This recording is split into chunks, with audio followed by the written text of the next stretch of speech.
Greetings Starcraft 2 fans, this is Negative Space bringing you a Starcraft 2 commentary. Hopefully you are a 2 vs 2 fan, because I'm a 2 vs 2 fan, and I play lots of 2 vs 2. Casting my own game here, I am as Negative Space, playing against a Terran and a random with my ally Paladin, the Blue Zerg. This player was random, spawned as Protoss. His name is Scare. The Terran player, purple, are Bach. We were talking about our last game here a little bit. Sometimes we do that at the beginning of the game while we're macroing up our early build orders. Some pretty standard stuff here so far. Usually we don't, at least me and my ally don't do anything too crazy early on in the game.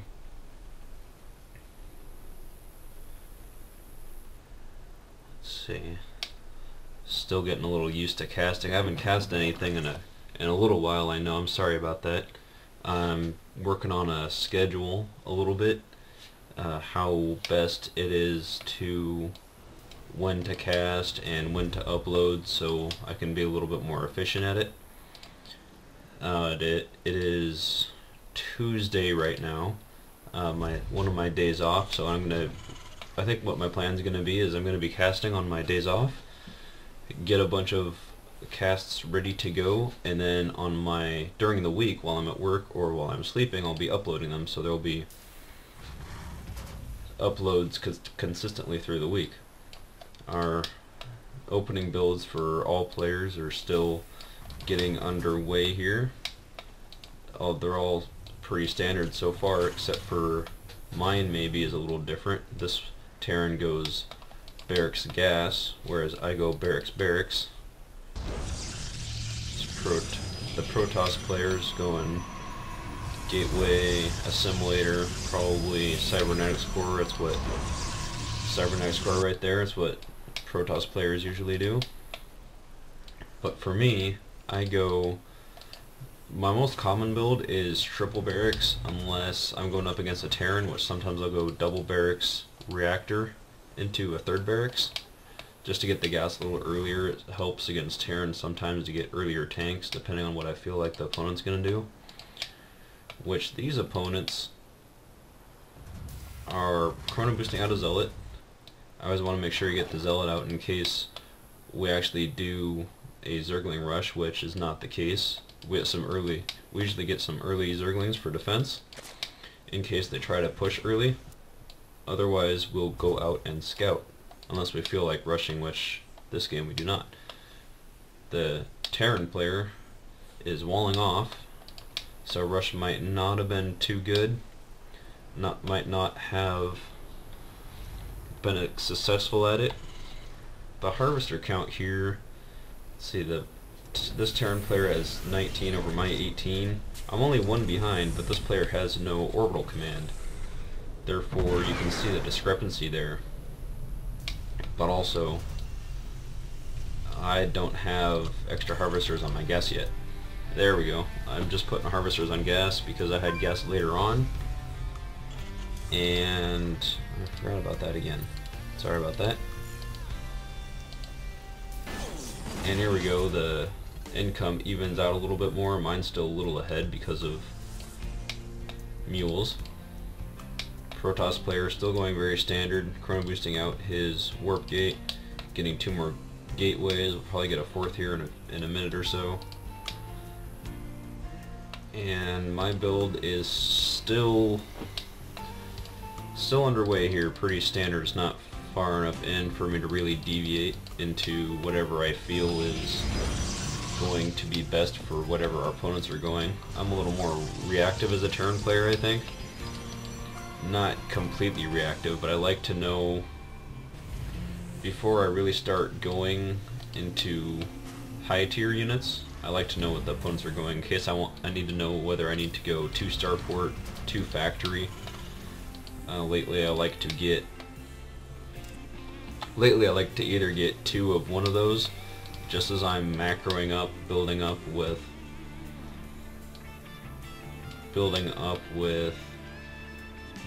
I don't think we even know what our opponents are yet, because one of them was random, so we're still scouting the map, wondering what our opponents are doing. We haven't even scouted yet, but this player, we don't really have a whole lot to worry about, luckily, so far. But as I was saying, on 2 base, I like to get at least 6 production facilities. Usually, sometimes that's 4 barracks,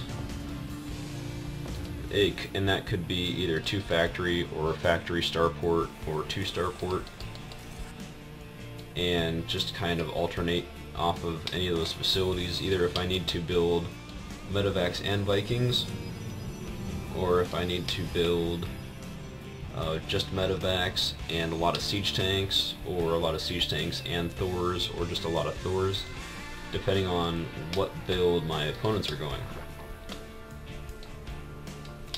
And a lot of flexibility in that regard. Sounds like we're getting ready to head out here. It's still only 8 minutes into the match, and my upgrades for my infantry are almost complete. That's when I like to push out.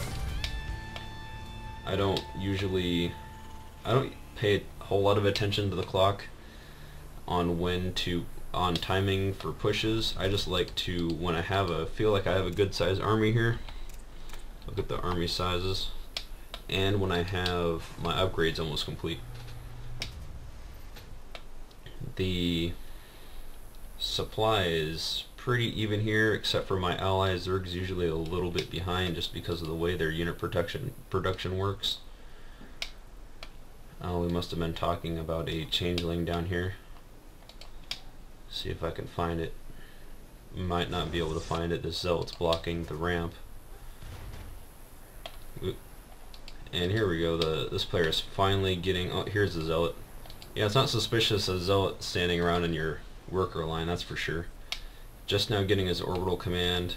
For some reason, I don't understand why he gets 4 tech labs and builds marines off of some of them.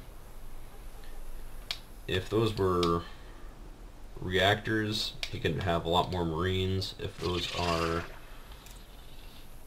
or if nothing at all, he would have had the gas from using the tech lab to be able to build up more facilities. Because as it stands, he has a lot of excess gas here. He could have been teching up, maybe have some medevacs or something. See, my first medevac just now got here. And we're ready to push. I also wanted to wait for my tanks are following up. They're just now spawning.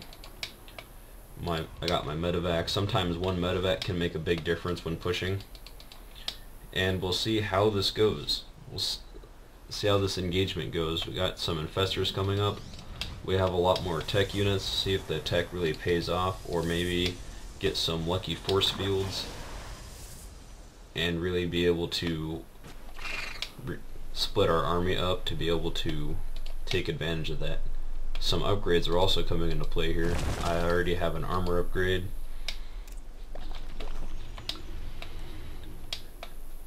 My ally doesn't have any upgrades yet.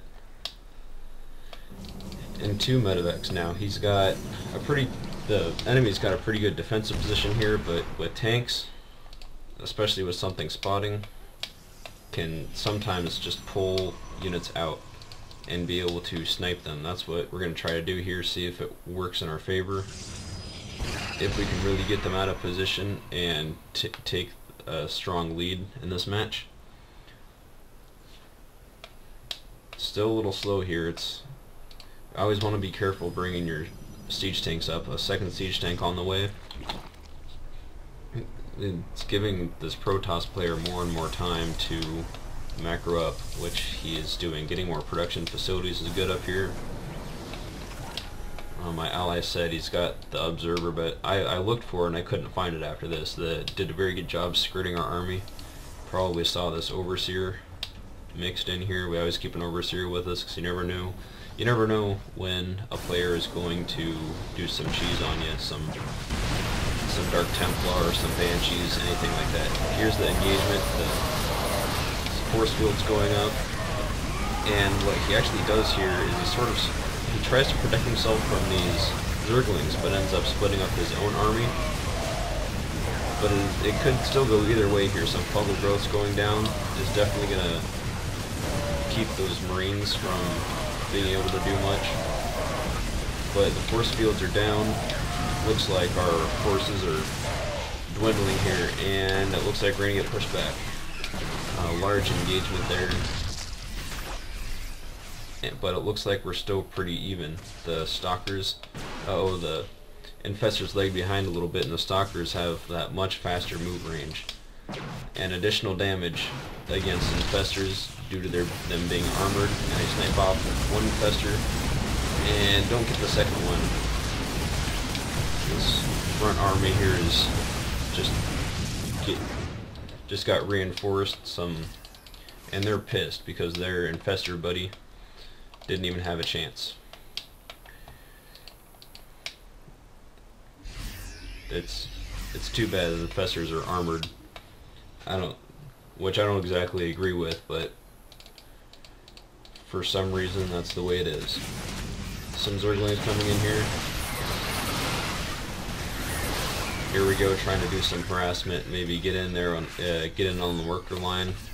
The Terran player was not clumped up on his ramp, which I like to do a whole lot. It keeps Zerglings from being able to do run-bys without having to always be worried about keeping your ramp up. And the SCVs were pulled off the line a little bit, but not much economic damage there. Got some scouting in on their army and possibly kept them off guard. They're still in their base, even though if we look at the army tab here, we are still a little bit even. Of course, my ally is still a little bit behind here. Usually always a little bit behind in the supply count a little bit. And mine is even a little bit behind, which is unusual. My production facilities right now, only my barracks are working for some reason. I still have a little bit of resources can be training up a lot more units at the same time here, but my supply is a little bit behind. Should probably get a little bit more workers on this expansion over here. And here we go. Okay, my factory's going up, starting to produce units. My upgrades are getting underway again. I finally got an armory up. It's important to always be working on upgrades as well. My units are